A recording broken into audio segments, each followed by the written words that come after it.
In this video, I want to talk about the 5 most common injuries we see related to tennis players in our sports injury clinics. And I'm going to cover off tennis elbow, golfer's elbow, rotator cuff issues, stomach strains, and ankle sprains. My name's John, I'm the head therapist here at John W Sports Injury, and we work with lots of tennis players. So over the course of the last years to decades now, we've seen lots of these injuries, and what I wanted to do was go through 5 of the most common injuries we see, why as tennis players you might be more susceptible to getting these, and most importantly, what you can do about it. So let's kick off with the obvious, tennis elbow. Now, what exactly is tennis elbow? Well, tennis elbow originates with pain in the outside of the elbow. So, and if you start noticing a shooting pain coming up at the forearm and pulling at the outside of the elbow and an intense pain on the outside of the elbow, that's how tennis elbow tends to present itself. So technically we call this lateral epicondylitis, but why does it get the term tennis elbow? Well, because it's frequently seen with tennis players. And why is it seen in tennis players? Well, as I mentioned, the condition results in elbow pain, but it's not actually the fault of the elbow. Commonly, it's actually the fault of the shoulder, which we're going to talk about in more detail later in this video, or the wrist. So as tennis players, we excessively use a lot of wrist movement, and what that does is put strain on the muscles. Now, the muscles that actually create that movement, this extension movement, what that does is if we overuse those and develop dysfunction in those muscles, they pull on their attachment point, and all of these muscles that create this movement attach on what we call the common extensor origin, which is the outside of your elbow or your lateral epicondyle, hence the term lateral epicondylitis. So what do we need to do about this? Well, we need to correct the cause. So yes, we can manage the symptoms. So things like ice will help to settle any inflammation, but what we want to do is get onto the cause, get onto the dysfunction.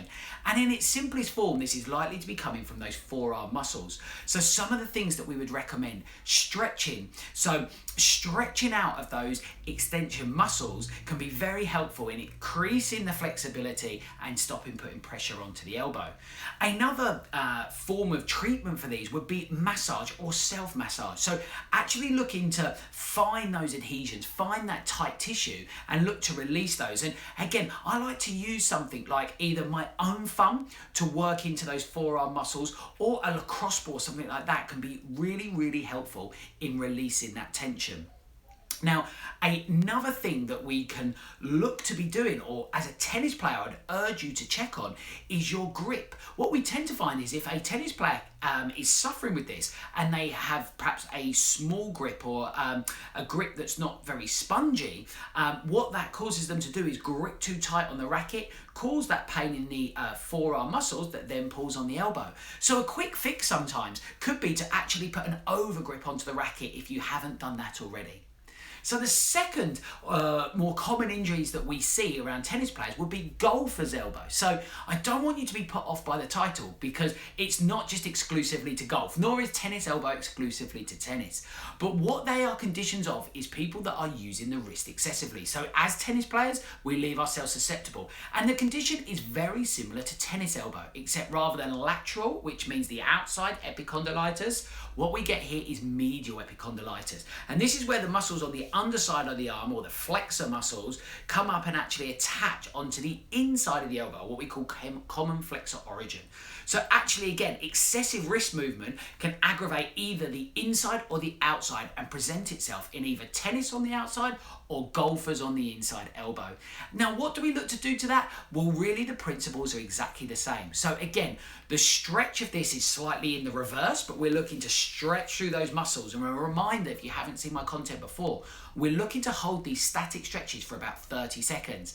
Then the massage treatments. And again, what I like to do with this is some really nice pin and stretch techniques where you see me here pinning the muscle tissue and then actually stretching through that area to get a real benefit and a breaking up of those adhesions. And again, as we spoke about before, making sure that we're loosening through that tissue, making sure that the grip on the racket is correct. all of these principles apply. A reminder that ice can also be helpful at managing the symptoms. Now, before I move on, one quick point is when it comes to supports, because you may have seen these tennis elbow or golfer's elbow supports that are available. Now, again, my view on supports is always the same. They have their place, but for a very small period of time. So I wouldn't encourage anybody to be using supports regularly. If you have a big match or a big tournament that you were looking to get through, then it may provide some benefit, but this should only ever be short term. You're not correcting the problem by using the supports, so really only use them as a last resort. Now, moving on, I mentioned that a lot of the time, actually, with golfers and tennis elbow, the problem manifests itself at the elbow, but we need to look somewhere else. And we spoke about talking about the wrist. But the third most common thing we see in tennis players is shoulder issues, particularly around serving or smashing, that overhead technique. Now, why does this happen? Well, this happens because in the shoulder joint here, we have lots of muscles passing through a small space that we call the subacromial space. But as tennis players, what we tend to do on our tennis dominant hand is that we use some of these front muscles a lot, and that can result itself in actually making these muscles very short and tight, and the muscles at the back becoming very weak, and actually leaving themselves open to a lot of dysfunction. And if we develop this dysfunction, what can happen is that we get a problem in the tendons that pass through that small space. And let me carry on and say that when we move to sort of 90 degrees, we really close up that space. So if the space is already small and then we close it up and the tendons that pass through there are inflamed, we get this problem. So we would really notice that on the serving or the smashing action that really encourages this internal rotation. So if you're noticing that pain, this is something that is really, really common. And what we would want to be doing is a couple of things. We need to be correcting the cause. So we know that it may have come about by using the front muscles excessively. And the first thing I would urge you to do is check your mobility of your shoulder. What I often see on somebody who on their tennis dominant side is that they have a reduction in internal rotation. And you can check this by trying to reach up your spine, taking your arm behind your back and reaching up as far as you can go. Now, do you find that on the tennis dominant side, you can't get as far as on the other side? That's an inclination that that rotator cuff area is getting a little bit tight and needs to be corrected. So that what we can do then is look to release some of these key areas. Now, we know that these muscles have become tight through that tennis action. So what we want to be doing firstly is looking to stretch out those tight tissues. So using some classic kind of pec stretches where we can place our arm against the wall with both a straight arm and a bent arm and rotate our chest away to hold that area under tension for 30 seconds. We'll start to stretch out that tight tissue. The other thing that we want to do is break up any dysfunction in the back of the shoulder. So I really here like the use of something like a lacrosse ball, placing the lacrosse ball up against the wall and applying the shoulder blade to it and looking to roll into that tissue, releasing some of that muscle tissue and taking the strain off of the shoulder. Another thing that we need to do, and this really is a deep topic, well, I talk a lot and there'll be other videos, and I'll link at the end to another video on rotator cuff because this is such a detailed topic. So I would say if you think this is relevant to you, hang on to the end of the video where we'll link to another video where we discuss this in more detail. But what we want to be doing is looking to correct that lack of mobility. So stretching, using something like a tennis racket or a towel to really make sure that we're trying to take that arm into further internal rotation will again allow for more mobility at the shoulder, which will make the serving and smashing exercises easier. But the final thing that we want to work on as well, and we need to make sure that we have the same stability at each shoulder. So again, we want the shoulder to be nice and stable so that it can go through the repetitive movement of serving or smashing without troubling those stabilizing muscles. So you want to be making sure that you have the same stability on the tennis dominant arms. If we say you're a right-handed tennis player, can we test the stability on the right compared to the left? A simple way of doing this is taking yourself into a press-up position. And what you're looking to do is take one hand to touch the other hand. Now, when you lift the hand, you will feel that your body weight is all being taken through the arm that is remaining in contact with the floor. And if you notice a difference, so when you lift that right hand, you're testing the left shoulder. And then perhaps when you lift the left hand, if you feel that the right shoulder become weaker or fatiguing or showing some signs of dysfunction, that's where we know that we might not have the correct stability in that shoulder. So I would be urging you to correct that straight away. And that's a handy little exercise. But again, what I would say, feel free, let me know in the comments if you're finding this, because this really is a detailed area when it comes to the rotator cuff. Now, the fourth most common thing we see are stomach-related issues. And this is something not exclusive to tennis, but is by far much more common in tennis than some of the other sports that we see. And this is a complicated one in itself because we need to find out the cause, not the core. We do need to check the core because that's where this comes from. But what we're looking at here is the stomach is almost our central hub point when things from our legs, as it were, and below come up and meet to things coming down like our stomach muscles or our oblique muscles all come into this junction. Now, as tennis players, there's a lot of really opening up of that body or going through the serves, going through the forearms, and you're really looking to work that tissue and take that stomach tissue through its range of motion, which is fine. But if you develop some sort of dysfunction and there's excessive force being placed onto that stomach, it leaves it really susceptible to damage. So the key here, yes, is to correct the stomach, but it's vital that we find out the core. So the cause, I keep saying core, my apologies. And so what we want to be doing is making sure that we are really focusing on checking where that might be come from. A good place to start is to check your glutes flexibility.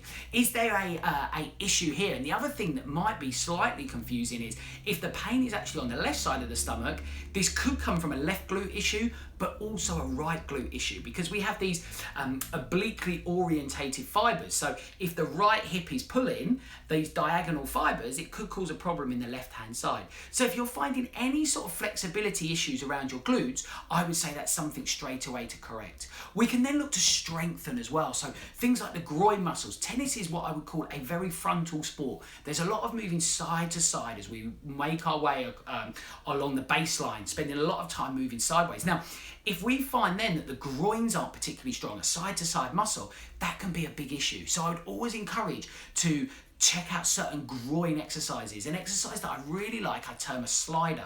And you can do this quite easily at home by using something on a hard floor, something like a tea towel, a pillow or a cushion, simply sliding that out, and then at the point where you go as far as you can go, bringing that back in, and it starts to really work that groin and hip control. And that's a good exercise to be strengthening up that area if there are any issues.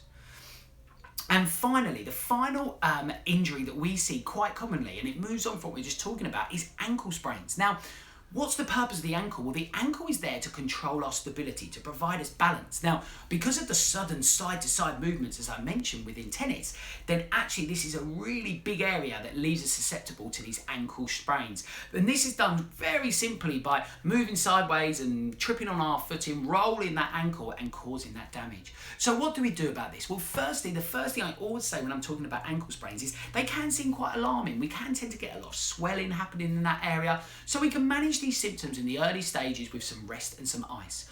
But as soon as we can, we want to get those muscles working, and most importantly, those ligaments working. Now, the ligaments are there to control our balance. So what we want to be doing is making sure that we're restoring our balance as quickly as possible. So an exercise as simple as standing on one leg can be really helpful, and seeing if there's a difference left to right. If that's nice and easy, try it standing on a pillow where you're giving yourself a balance challenge, and that will make the exercise harder. If that's easy still, try it with your eyes closed. Once we remove that stimulus of visual stimuli to the brain to help us balance, you'll suddenly feel the emphasis shift onto those ankle ligaments, and then you'll be really working those and finding out if there's any dysfunction. Then in related to tennis, you really want to look to make those exercises nice and dynamic, and meaning that you can be able to quickly move either side or forwards and backwards, because vital in tennis that we can make our way across the baseline and then come into the net, and it's lots of sudden movement. So you want to make sure that your foundation, your platform, is good enough to sharply move off in either direction. So I like an exercise that I call the hop cross, where what you look to do is simply hop forwards and backwards and side to side, almost drawing a cross on the floor. But what this is looking to do is really test those ankle ligaments in each direction in a dynamic state. So they're the 5 most common injuries that we see: tennis elbow, golfer's elbow, rotator cuff issues, stomach related pain, and ankle sprains. Now, because this is just a relatively short, I could spend at least a video on each of those things, if not more, talking about these things. But I just wanted to try and put those into your mind as to some of the things to watch out for and how to avoid them, or how to make sure if you've got those that you can start to rehab those. But if you are suffering from these, let us know in the comments, or feel free to reach out to us. You'll see the link to us in the description, because we'd happily talk to you about this in more detail. If you have found this content helpful and you're still with me at the end of the video, I'd really appreciate it if you hit a like on the video, because that allows me to see what content is most helpful for you. And if you enjoy these tips, if you enjoy this information, then make sure you subscribe to our channel and hit that bell notification, because then we'll be able to let you know as soon as I bring out more video content specifically geared for the things that you like to be watching, listening and learning about. Now, I just suggest here another video, as I mentioned, about the rotator cuff. Feel free to check that out or have a look around our channel, and I look forward to seeing you soon.